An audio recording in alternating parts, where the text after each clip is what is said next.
किसी भी मरीज को बचाने के लिए दुआ और दवा दोनों की ज़रूरत पड़ती है और हमारे देश में तो डॉक्टर्स को भगवान का दूसरा रूप माना जाता है। लेकिन डॉक्टर की पढ़ाई जो MBBS है उसके एंट्रेंस एग्ज़ाम यानी कि नीट एग्ज़ाम की मैं बात कर रही हूँ और नीट एग्ज़ाम के पेपर लीक को लेकर पूरे देश में हाहाकार मचा हुआ है। जितने भी नीट के स्टूडेंट्स हैं उनके फ्यूचर पर सवाल उठ रहे हैं, उनके पेरेंट्स परेशान हैं और इस बीच देश के अलग अलग कोने में हर रोज नए प्रोटेस्ट देखने को मिल रहे हैं। तो नमस्कार, मैं हूं श्रुति और आप देख रहे हैं सहारा समय का डिजिटल प्लेटफॉर्म। आज हम बात करने वाले हैं नीट पेपर लीक की सारी गुत्थियों के बारे में। साथ ही हम ये भी बात करेंगे कि जो पेपर लीक्स होती हैं हमारे देश में उसको लेकर क्या बिल बना है, उस बिल को कैसे यूज किया जाता है, उस बिल के तहत किन किन लोगों को अपराधी माना जाता है।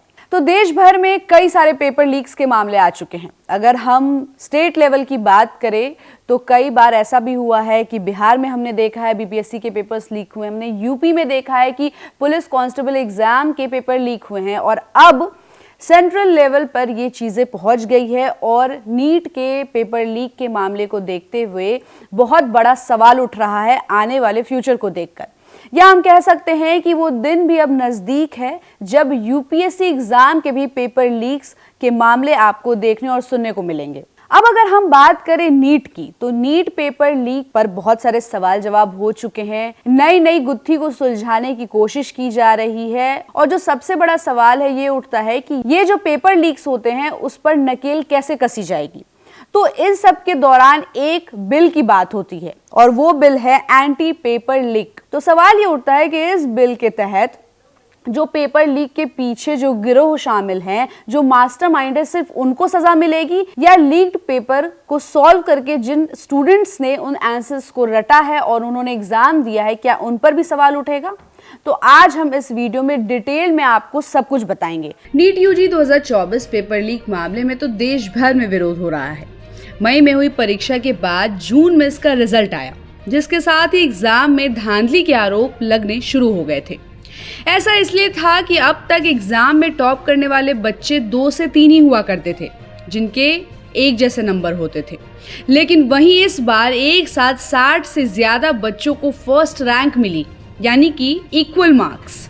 इसके बाद ही नेशनल टेस्टिंग एजेंसी यानी कि NTA की नजर में ये लोग आने लग गए। NTA देश के कई बड़े बड़े एग्जाम्स भी करवाता रहा है, लेकिन फिलहाल इस मामले में 13 गिरफ्तारियों के बीच इस मामले की हाई लेवल जांच भी चल रही है और ये साबित भी हो चुका है कि पेपर लीक तो हुआ है। लेकिन जैसा मैंने पहले आपको पूछा था कि सवाल तो ये है कि लाखों बच्चों की उम्मीदों पर पानी फेरने वाले ये मास्टरमाइंड और बाकी दोषियों पर किस कानून के तहत एक्शन होगा, या फिर ऐसा कोई लॉ हमारे पास है भी या नहीं। तो दरअसल एंटी पेपर लीक कानून पारित हो चुका है और इसी साल फरवरी में हमारे यहाँ एंटी पेपर लीक लॉ आया था। पब्लिक एग्जामिनेशन एक्ट 2024 नाम से इस लॉ को खुद राष्ट्रपति द्रौपदी मुर्मू ने मंजूरी दी थी। कानून लाने के पीछे मकसद था कि जितने भी बड़े लेवल पर एग्जाम हो रहे हैं उनमें ज्यादा से ज्यादा ट्रांसपेरेंसी रहे, साथ ही जितने भी यंगस्टर्स हैं वो आश्वस्त रहे कि कोई गड़बड़ी नहीं हो पाएगी।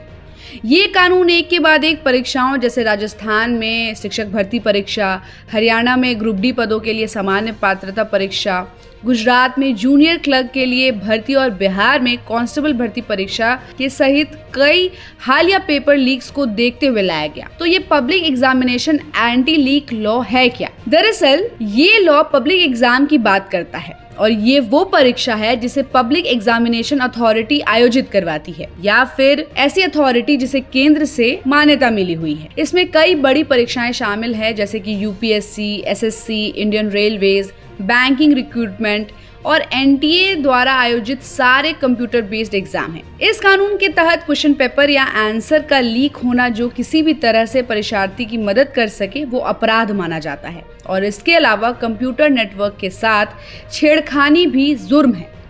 इससे पेपर की जानकारी पहले से मिल जाए ऐसा अपराध चाहे एक पूरा ग्रुप करे या फिर एक व्यक्ति या कोई ऑर्गेनाइजेशन, इसे सारे केसेस में क्राइम की श्रेणी में ही रखा जाएगा। पैसों के फायदों के लिए फेक वेबसाइट बनाना या फिर फेक एग्जाम कंडक्ट कराना भी इस लॉ में आता है। कई बार अपराधी सीधे पेपर लीक नहीं करते हैं, बल्कि दूसरी तरह से हेराफेरी करते हैं, जिससे उनके जो परीक्षार्थी हैं उनको फायदा हो। तो ये भी एंटी लीक में शामिल है। तो आपको बता दें कि ये कानून किसी भी ऐसे शख्स को एग्जामिनेशन सेंटर से आने से रोकता है जिसे एग्जाम से जुड़ा काम नहीं सौंपा गया हो या वो उम्मीदवार नहीं हो। अब पुलिस महकमे में जितने भी बड़े अधिकारी हैं, जैसे डीएसपी, एसएसपी, संदिग्ध मामलों की शुरुआती जांच पड़ताल करते हैं। अब इस लॉ के दायरे में कॉम्पिटिटिव एग्जाम में शामिल होने वाले बच्चे या जो स्टूडेंट्स है वो भी आते हैं, लेकिन इस कानून में ऐसी कोई बात नहीं है। दरअसल संसद में फरवरी में एक विधेयक पारित हुआ था। उस दौरान केंद्रीय मंत्री जितेंद्र सिंह ने कहा था कि हमने बहुत ध्यान से उम्मीदवारों को कानून से बाहर रखा है, चाहे वह नौकरी के लिए एग्जाम दे रहे हो या फिर स्टूडेंट हो। इस लॉ का मकसद केवल ऐसे लोगों को रोकना है जो धांधली करके बच्चों और देश के भविष्य से खिलवाड़ कर रहे हैं। तो कानून के तहत एक high level national technical committee बनाने की सिफारिश की गई है, जिसके अंदर जो भी एग्जाम्स होंगे वो ऑर्गेनाइज्ड, कंप्यूटराइज्ड भी होंगे, जिससे जो चीटिंग है या जो पेपर लीक है उसके मामले बिल्कुल भी खत्म हो जाएंगे। साथ ही जो इसका मुख्य अपराधी होगा उसे 5 से 10 साल की सजा भी मिल सकती है, और अगर पेनाल्टी के रूप में देखा जाए तो 1 करोड़ रुपए पेनाल्टी भी मांगी जा सकती है, जिसके बदले जो एग्जाम में जो भी दिक्कतें हुई हैं, अगर हम मॉनिटरी तौर पर बात करें तो जितनी भी दिक्कतें हुई हैं वो उस पेनाल्टी से भरपाई की जाएगी। तो आगे से सरकार को यह सोचना चाहिए कि किसी भी पेपर लीक को जायज ना ठहराया जाए या किसी भी पेपर लीक को बढ़ावा ना दिया जाए, क्योंकि इससे सिर्फ और सिर्फ बच्चों का फ्यूचर नहीं बल्कि उनसे जुड़े लोग जैसे कि उनके माँ बाप भी बहुत ज्यादा परेशान हो जाते हैं और उनके फ्यूचर को लेकर कई सारे सवाल भी उठाए जाते हैं। तो आपकी इस खबर पर क्या राय है, कमेंट करके जरूर बताइएगा, और ऐसी ही खबरों के लिए आप देखते रहिए सारा समय का डिजिटल प्लेटफॉर्म, और हमारे चैनल को लाइक और सब्सक्राइब करना बिल्कुल भी मत भूलिएगा।